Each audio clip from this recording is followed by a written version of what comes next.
Hello students, मैं आपका अपना उत्तम कुमार आज फिर से हाजिर हूं नए वीडियो को लेके। प्रीवियस वीडियो में मैंने कंटिन्यूटी एंड डिफरेंशिएबिलिटी का थ्योरम डिस्कस किया था कि कंटिन्यूटी का क्या मतलब होता है एंड डिफरेंशिएबिलिटी का क्या मतलब होता है, और कंटिन्यूटी एंड डिफरेंशिएबिलिटी से रिलेटेड जो 3 थ्योरम मैंने लिख के सिर्फ छोड़ दिया था, आज मैं उसी पे बात करूंगा। जिसमें पहला थ्योरम जो था वो रोल्स थ्योरम था। एक्चुअली बच्चे पूछते हैं कि रोल्स थ्योरम वास्तव में होता क्या है, sir what is the exact meaning of Rolle's theorem. तो सबसे पहले हम आपको रोल्स थ्योरम के बारे में चर्चा करते हैं कि रोल्स थ्योरम है क्या वास्तव में। देखो, अगर कोई फंक्शन a, b के क्लोज्ड इंटरवल पे डिफाइंड है, अगर कोई फंक्शन a, b के क्लोज्ड इंटरवल पे डिफाइंड है एंड 3 कंडीशन अगर वो फुलफिल करता है कि फंक्शन जो है वो कंटिन्यूअस होना चाहिए a, b के क्लोज इंटरवल पे, फंक्शन को डिफरेंशिएबल होना चाहिए a, b के ओपन इंटरवल पे, और तीसरा f of a is equal to f of b होना चाहिए। तो अगर कोई फंक्शन इस तीनों कंडीशन को फुलफिल करता है तो हम बोलेंगे कि उस फंक्शन पे रोलिस थ्योरम आपका एप्लीकेबल है। मैं यही चीज बोलूंगा कि जो आरती होगा वो उस फंक्शन पे एप्लीकेबल होगा। अब पॉइंट क्या कहता है रोलिस थ्योरम, ये सुनिएगा कि अगर रोलिस थ्योरम एप्लीकेबल होगा तो कम से कम एक सी ए और बी के बीच में एग्जिस्ट करेगा। बहुत लोग ये बोल देते हैं एग्जैक्ट 1 सी, कभी नहीं। हम एग्जैक्ट 1 सी नहीं बोलेंगे, हम बोलेंगे एटलीस्ट 1 सी। और एटलीस्ट 1 सी का मतलब होगा कि ए और बी के बीच में कम से कम एक वैल्यू लाई करेगा ही करेगा, और जिसके लिए मेरा f' का जो वैल्यू होगा वो 0 होगा। अब एवरीबॉडी नो कि f' का मतलब क्या होता है, f' का मतलब होता है फंक्शन का डेरिवेटिव, ठीक है। तो जो c a और b के बीच में लाई करेगा उसी c पे फंक्शन का जो डेरिवेटिव होगा वो 0 होगा। ये रोलिस थ्योरम बोलता है। मैं फिर से वापस दोहरा रहा हूं कि रोलिस थ्योरम किसको बोलते हैं कि अगर कोई फंक्शन a, b के क्लोज इंटरवल पे डिफाइंड है और फंक्शन अगर इस 3 कंडीशन को फुलफिल कर रहा है तो उस फंक्शन पे रोलिस थ्योरम आपका एप्लीकेबल है। और अगर रोलिस थ्योरम एप्लीकेबल है तो कम से कम एक सी, एक भी हो सकता है और एक से ज्यादा भी हो सकता है, जो a और b के बीच में लाई करेगा, जिसके लिए f' का वैल्यू 0 होगा।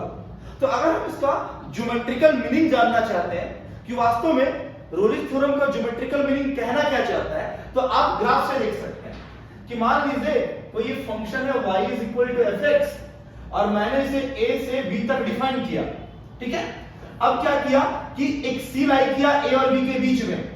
तो आप नोटिस कर सकते हैं कि ये जो पॉइंट है ये होगा c, f ऑफ c। कैसे होगा c, f ऑफ c? ये मेरा x एक्सिस है, ठीक है। तो अगर x एक्सिस पे हम y का कोऑर्डिनेट निकाले तो y इज इक्वल टू हो जाएगा f ऑफ c। तो ये वाला पॉइंट हो गया c, f ऑफ c।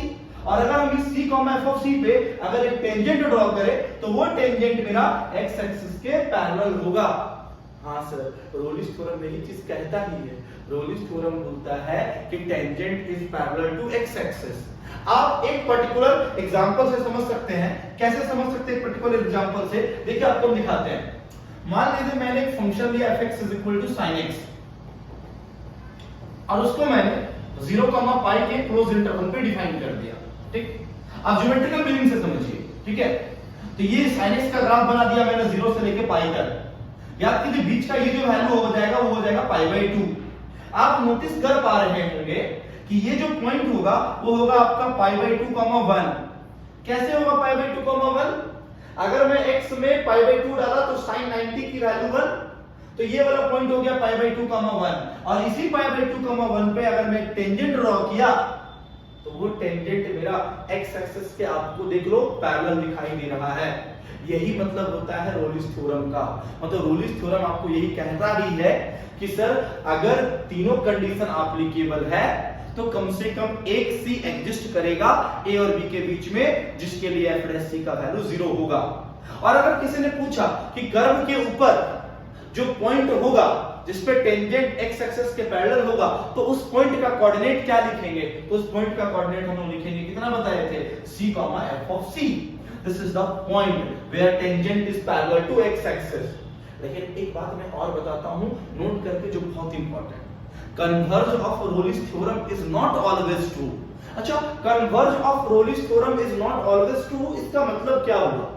ठीक है, कि जैसे अभी मैंने प्रीवियस में क्या बात किया, मैंने प्रीवियस में ये बात किया कि अगर ये तीनों कंडीशन फुलफिल कर रहा है तो हर हाल में एक सी एग्जिस्ट करेगा, कम से कम एक सी एग्जिस्ट करेगा ए और बी के बीच में, जिसके लिए एफ डैश सी का वैल्यू 0 होगा। लेकिन sir converse of Rolle's theorem is not always true. Sir converse of Rolle's theorem is not always true. तो what is the meaning? Sir इसका मतलब क्या है? इसका मतलब है कि पहले तुम एफ डैश सी निकालो, ठीक, और उस एफ डैश सी को तुम 0 करो, ठीक।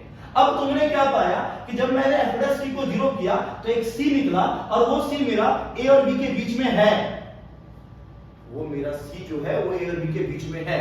अब क्या करो कि तुम तीनों कंडीशन चेक करना शुरू करो, जो रोलिस थ्योरम का तीनों कंडीशन था। तो ऐसा कोई जरूरी नहीं है कि वो तीनों कंडीशन को फुलफिल करेगा, हो भी सकता है और नहीं भी हो सकता है। तो दैट्स व्हाई हम ये बोलेंगे कि जो रोलिस थ्योरम का कन्वर्ज होगा वो हमेशा सही नहीं होगा, ठीक। लेकिन रोलिस थ्योरम ऑलवेज ट्रू कि तीन कंडीशन अगर एप्लीकेबल है तो हर हाल में कम से कम एक सी एग्जिस्ट करेगा ए और बी के बीच में, जिसके लिए एफ डैश सी का वैल्यू 0 होगा। But converse of Rolle's theorem is not always true. मैंने आपको शो करके दिखाया पूरी तरह से, ठीक है। This is called Rolle's theorem. अब चलते हैं थोड़ा हम मीन वैल्यू थ्योरम की तरफ, ठीक। कि अगर कोई पूछे मीन वैल्यू थ्योरम किसको बोलते हैं, बहुत लोग इसको एमवीटी भी बोलते हैं, बहुत लोग इसको एलएमवीटी भी बोलते हैं। एलएमवीटी क्यों बोलते हैं? L stand for Lagrange mean value theorem, ठीक है। चलो अब ये क्या बोलता है कि अगर कोई फंक्शन a, b के क्लोज इंटरवल पे डिफाइंड है, और पहला कंडीशन कि फंक्शन को कंटीन्यूअस होना चाहिए a, b के क्लोज इंटरवल पे, ठीक।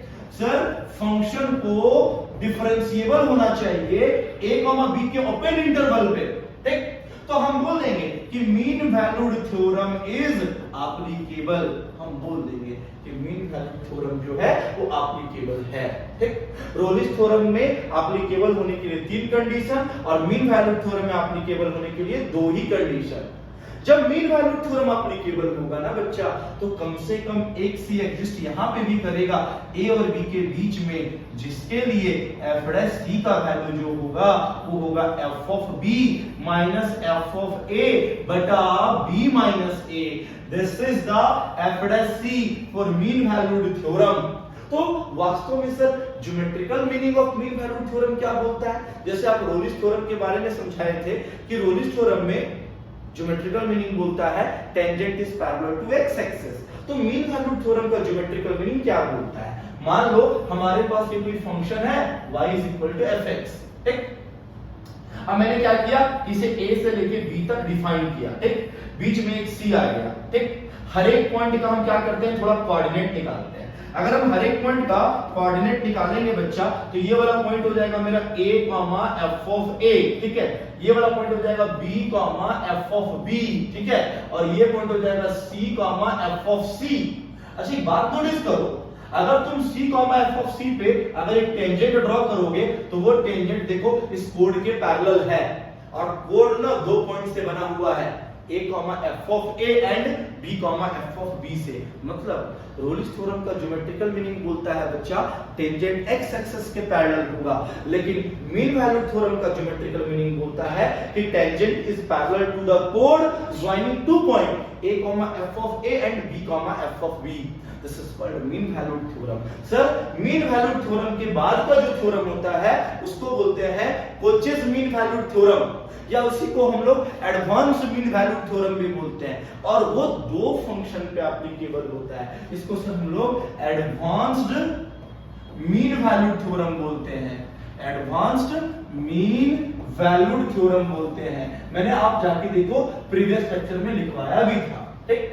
ये क्या बोलता है कि अगर हमारे पास दो फंक्शन है, एक f ऑफ t है और दूसरा g ऑफ t है, ठीक, और दोनों ना कंटिन्यूअस है, ठीक है, a b के क्लोज इंटरवल पे, ठीक है, और दोनों मेरा डिफरेंशिएबल भी है a b के ओपन इंटरवल पे, ठीक।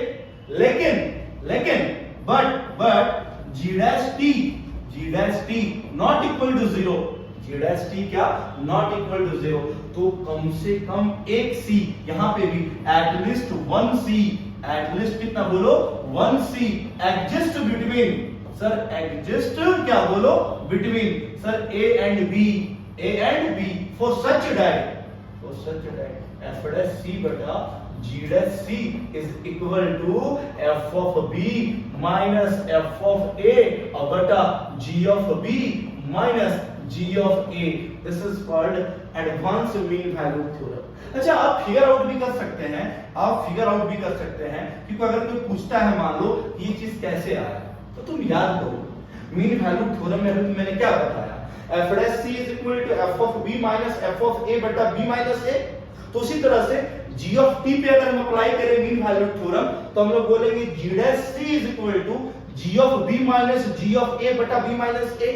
और अगर हम इन दोनों को डिवाइड कर देंगे तो बताओ f डैश c बटा g dash c is equal to, sir b minus a और b माइनस a कट गया तो रिजल्ट आ जाएगा f of b minus f of a बटा g of b minus g of a, जो मैंने यहाँ पे शो करके दिखाया है, और इसी को हम लोग बोलते हैं एडवांस मीन वैल्यू थ्योरम। तो आज के लेक्चर में मैंने आपको रोलिस थ्योरम, मीन वैल्यू थ्योरम और एडवांस मीन वैल्यू थ्योरम के बारे में बताया। तो बच्चा लोग आज के लिए यहीं तक, अगले लेक्चर से हम आपको रोलिस थ्योरम, मीन वैल्यू थ्योरम और एडवांस मीन वैल्यू थ्योरम का प्रॉब्लम करवाना शुरू करेंगे। आज के लिए यहीं तक।